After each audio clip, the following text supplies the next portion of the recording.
Good morning students. जैसा कि हमने पीछे वाले लेक्चर में किया था, एक्सरसाइज 1.3 के क्वेश्चन स्टार्ट कर दिए थे। इसमें से हमने फर्स्ट, सेकंड, थर्ड कर चुके हैं।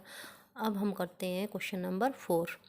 क्वेश्चन नंबर 4 की स्टेटमेंट है, prove that the acceleration of a point moving in a curve with uniform speed is rho into में d psi by d t का होल स्क्वायर। यहाँ पे हमें दिखाना जो एक्सेलरेशन है हमारे पास, जो रिजल्टेंट एक्सेलरेशन है वो किसके इक्वल है, rho into d psi by d t का होल स्क्वायर।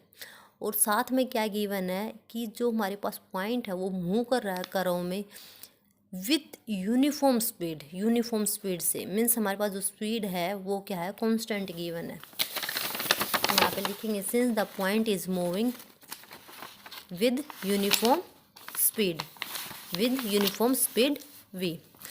तो हम जो है वेलोसिटी ले लेते हैं, velocity is equals to d s by d t के इक्वल होती है, जो कि वो क्या है, कांस्टेंट। ये ले लिया हमने, ये गिवन हमारे पास v velocity is constant, this is equals to d s by d t. Next है, हमारे पास है एक्सेलरेशन हमें रिजल्टेंट एक्सेलरेशन हमें फाइंड आउट करनी है। तो एक्सेलरेशन हमारे पास कौन कौन सी है, एक तो है टेंजेंशियल एक्सेलरेशन और एक है नॉर्मल एक्सेलरेशन। तो टेंजेंशियल एक्सेलरेशन निकालते हैं। टेंजेंशियल एक्सेलरेशन का क्या फॉर्मूला है, tangential acceleration is d2s by d t square या dv by d t. This is equals to, इसको डिफ्रेंशिएट करते हैं विद रिस्पेक्ट टू t, तो ये कांस्टेंट है तो 0।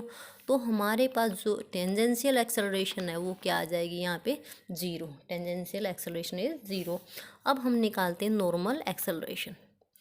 नॉर्मल एक्सेलरेशन क्या है, normal acceleration is equals to v square by rho. अब देखो, अब क्योंकि ये तो 0 ही होगा, मीन्स नॉर्मल एक्सेलरेशन हाँ ही हमें शो करनी है, वो किसके इक्वल है, वो इक्वल है rho into d psi by d t का होल स्क्वायर।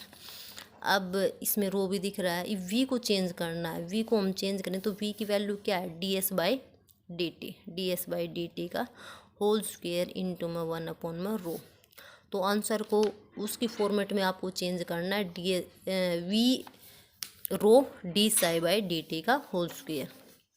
तो इसमें से क्या करते हैं, d s by d psi को अपनी तरफ से मल्टीप्लाई किया, डी साई से डिवाइड किया, ये कर दिया, होल स्क्वायर इंटू में 1/में रो।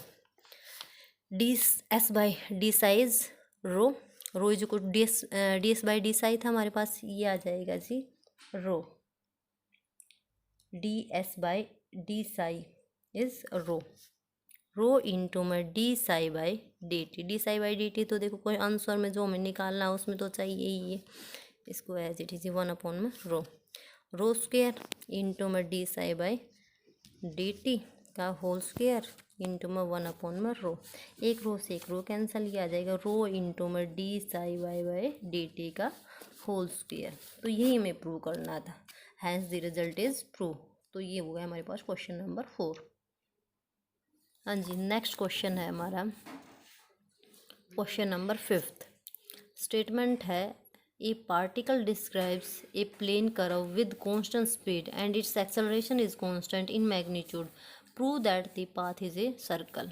पार्टिकल डिस्क्राइब कर रहा है प्लेन कर्व को with constant speed, means speed जो है, जो वेलोसिटी है वो कांस्टेंट है, एक्सेलरेशन इज कांस्टेंट, एक्सेलरेशन भी कांस्टेंट है, इन मैग्नीट्यूड। देन हमें शो करना है जो पाथ होगा, जो ये पार्टिकल जो डिस्क्राइब कर रहा है पाथ, वो क्या है, एक सर्कल है, ये हमें शो करना है।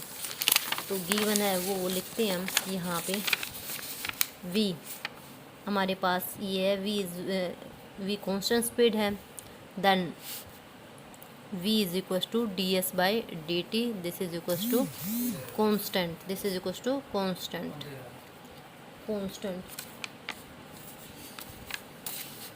इसको डिफरेंशिएट एक्सेलरेशन निकालते हैं, हमारे पास जो है टेंजेंशियल वेलोसिटी है वो क्या है, कांस्टेंट है, नॉर्मल वेलोसिटी होती नहीं, वो 0 रहती है। तो एक्सेलरेशन निकालते हैं, यहाँ से एक्सेलरेशन निकाल लेंगे, टेंजेंशियल एक्सेलरेशन निकाल लेंगे तो d2s by d t square, this is equals to 0, d2s by d t square is equals to 0। Tangential acceleration 0 आ गई।